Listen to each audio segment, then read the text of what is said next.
Hello, Happy New Year. My name is Jim.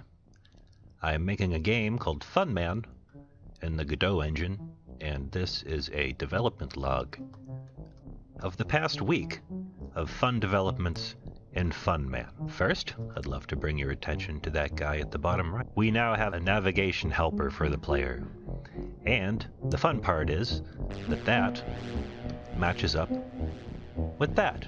There's Funman, and this is a 2D representation of the map, and it moves as Funman moves. You might also notice on the compass there's a little light and a little doohickey thing. That's something you can get from Caldor's shop later in the game that'll help bring your attention to things that are nearby that you might want. So hopefully this should work. We see some glowing coins there, and when we go to the proximity of these glowing coins, it should light up a light. There you go. So this is for things that might be hidden behind walls or, in bushes and stuff like that. And that kind of system can be used for other things too, to warn you of bad things as well. Let's take a peek to see if our navigation...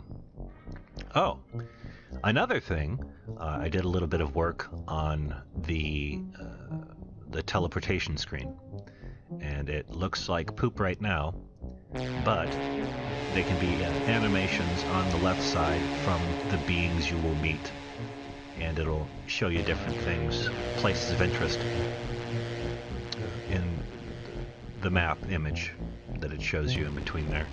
Maybe some hints, things of that sort. So let's see if our navigation works in Puffer Springs. Yep, there we are. Let's run over to the side of Puffer Springs.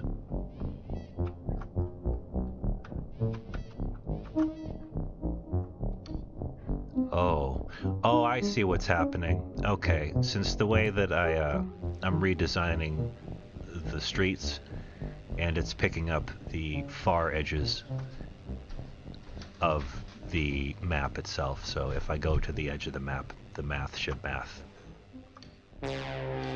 No, it does not. I will figure that out. So a few days ago, I figured out a solution for something that had been plaguing me for a while.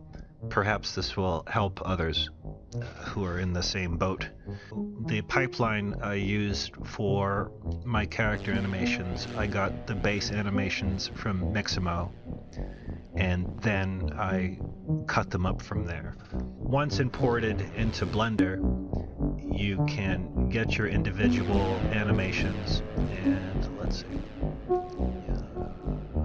No, that one's cursed.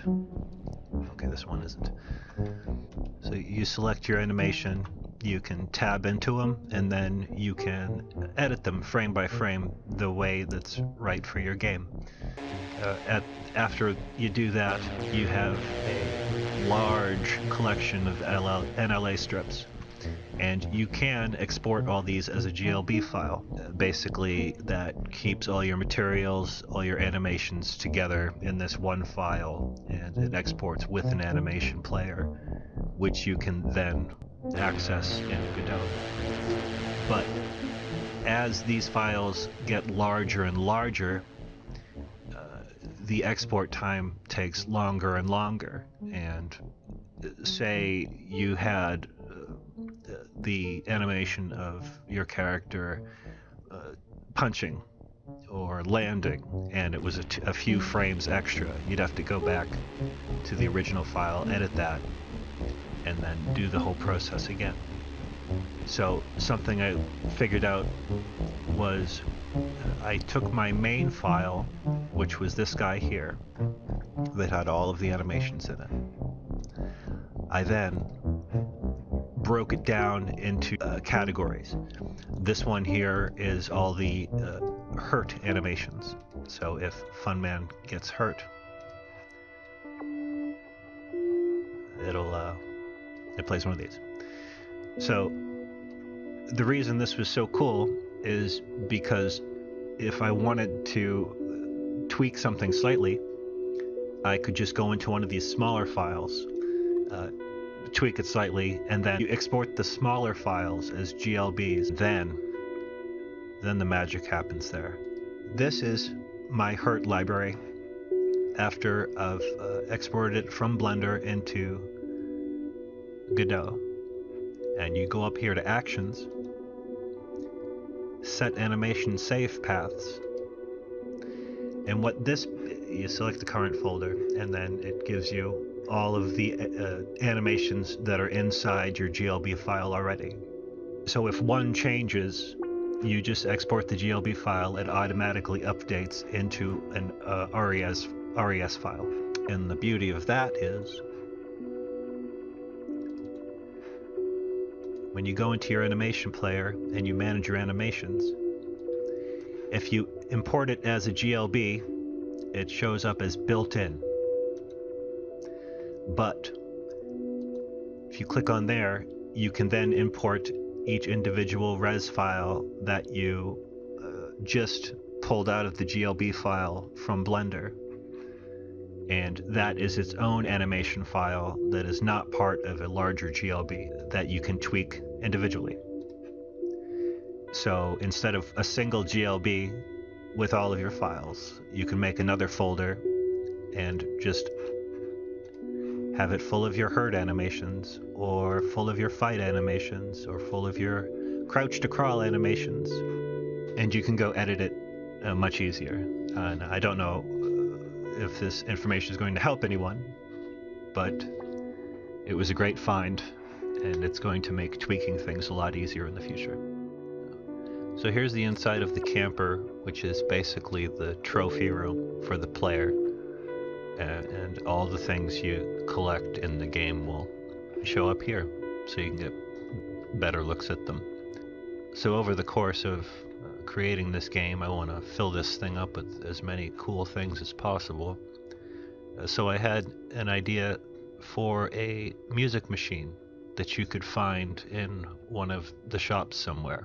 And the name Special Henry stuck in my mind. It seemed funny to me, so I spent a day or two putting together the guts, and now the Special Henry exists as something that will show up somewhere in your camper, and if you go to it, you can choose to play with it.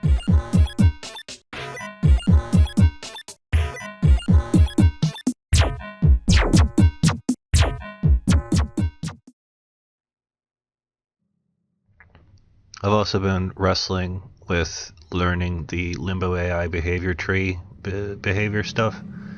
There's something called a blackboard, which is like a temporary holding space for variables, which I'm having a real difficult time wrapping my brain around.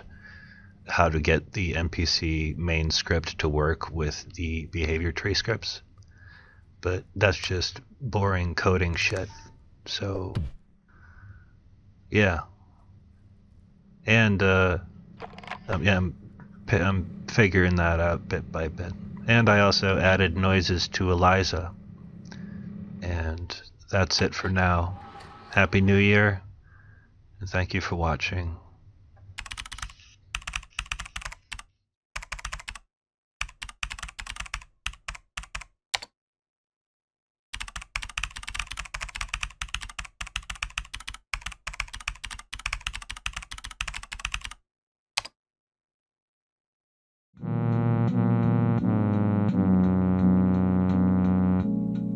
Thank you.